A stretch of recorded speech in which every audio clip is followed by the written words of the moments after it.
Hello everyone and welcome to our video tutorials. I'm Jack from Riverdale Piano Gallery in Utah, and today we're going to be talking about memorizing presets. When we talk about memorizing presets, I'm using this particular model to demonstrate on, but this is good for any of the touchscreen models, and so if your organ has a touchscreen, then this will work for you. I also have this handout that is really useful in remembering the steps for memorizing presets. And you might wonder, when will I want to memorize presets, or why would I want to use this? And the reason that I always let individuals know in our class is that you want to memorize presets so that you can have in order the instruments, rhythm, and sounds that you would like. And it makes it much easier when you're going through presets just to be able to hit the next number as opposed to searching throughout the organ for your next button that you're trying to hit. The other thing that's nice about memorizing presets is that eventually you can also, and I'll explain this in a different tutorial, that you can take your presets with you to go. So let's say if you memorize your presets at home, then what you'd be able to do is save them either to a USB stick or to a floppy drive, and then what you can do is take that with you to class, plug it in, and then you will have your presets that you saved in order at home on the organ in the classroom. Makes it very handy and very useful.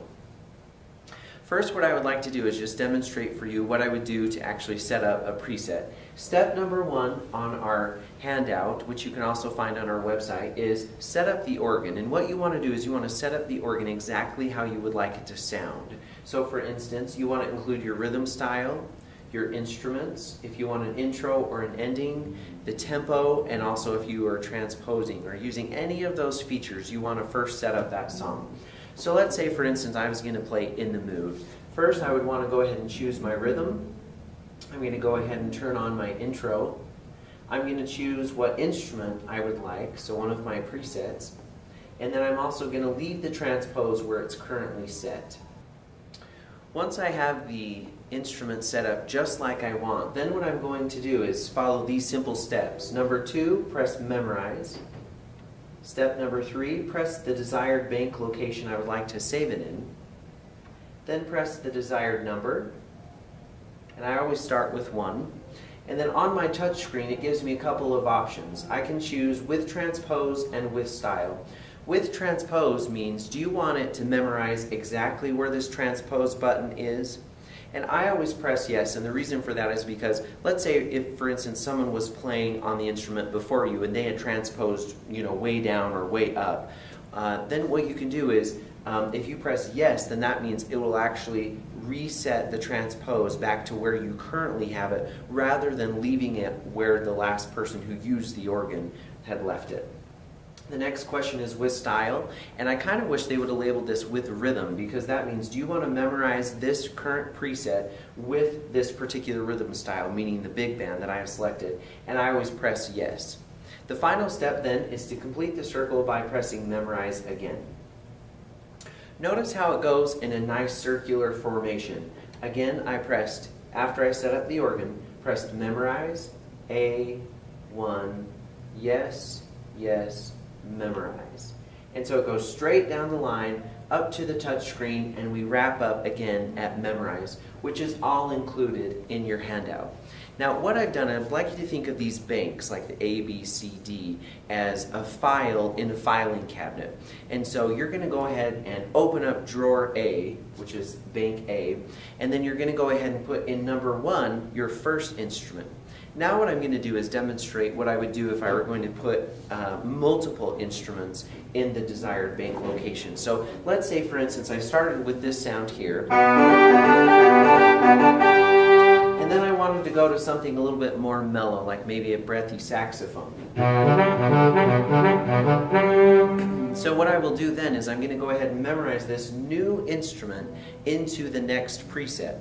And so to do that, what I'm going to do is press memorize, A, and this time I'm going to go ahead and press 2. So I want it in the same filing drawer, but what I'm going to do is make a separate file, and this is going to be like file number 2.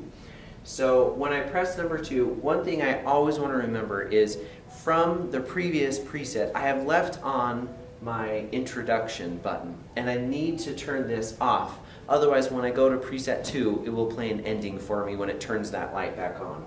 So again, I press memorize A2 and then yes, yes. You'll also notice that on the screen it will let me know. It says memorizing to preset A2. If I happen to press the wrong button, no problem, just start over. And you can go ahead and turn off the memorize button, turn it back on, press memorize A2, yes, yes, memorize. So what I've done so far is I put in A1, I put my larger big finale instruments here. And then in A2, what I've done is I've left the same rhythm on, but now I've chose the breathy saxophone. Let's say I wanted to memorize and have one more instrument with this particular song. And so what I would do then is maybe I would like to finish off with a little bit of jazz vocals. And so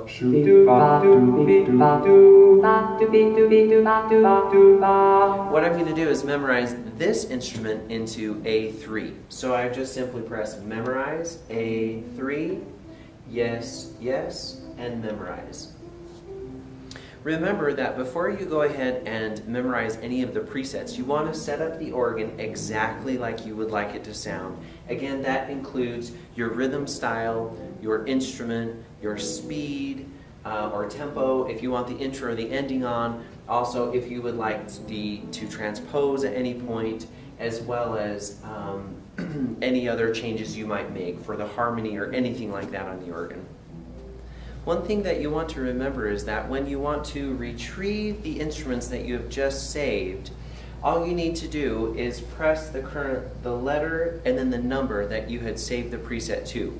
So for instance, my first instrument was saved in bank A and then in preset number 1. So I would just simply press A1 and then it will go ahead and retrieve the instrument that I had set up, as well as my rhythm, my intro, my tempo. Everything is all set up just like I had originally done. It's almost like taking a picture of the organ and it's now retrieving the picture. Another thing to note is that when you are memorizing presets, memorizing to A1, yes, yes, memorize, you will not see the A bank or the number light up. So as you press memorize A1, it will tell you in the screen, but it will not light up the A bank or the number. And the reason is because it leaves the organ set up how you originally wanted it set up, as opposed to when I retrieve these sounds, then when I press A bank and then the number 1, it will go ahead and light up this, because now what it's saying is, okay, we have opened up file drawer A and folder number 1, which happened to be my first sound. When I go on to retrieve my next instrument, so my first one was, my next one was my breathy saxophone. All I need to do is press number 2, because we still have file drawer A open. The A bank is still on, the light is still lit up. All I need to do is now open up folder number 2. So as I do that, then I press number 2, and there's my breathy saxophone. And then 3 was where I was finishing up with the jazz vocals. So remember, when retrieving your saved presets, you just need to hit the bank one time. It's like opening up the file drawer. You only need to open it one time, and then you have to open up each folder individually, like folder number 1, number 2, number 3, or we call them presets 1, 2, and 3 to retrieve your instruments. Stay tuned for our next video tutorial, where we will be talking about how to save these presets that you just saved onto a memory stick or onto your floppy disk. Also, we will then show how to save them not only to the floppy disk or the memory stick, but then how when you get to class you can put them in the organ, and how to load them from your stick onto the current organ that is in your classroom. This is also handy for using it, like let's say if you wanted to save the presets now and then in 3 months you want to play In the Mood again, then what you can do is pull out your memory stick or your floppy disk, put it in, and then have the organ retrieve those presets, and you can have the same wonderful presets that you had originally figured out saved for as long as you would like them. I hope you've enjoyed today's video tutorial. If you have questions, please don't forget to schedule your private lesson with me or your current teacher, and we'd be happy to go over these things with you. Hope you have a great day. Thanks, everyone.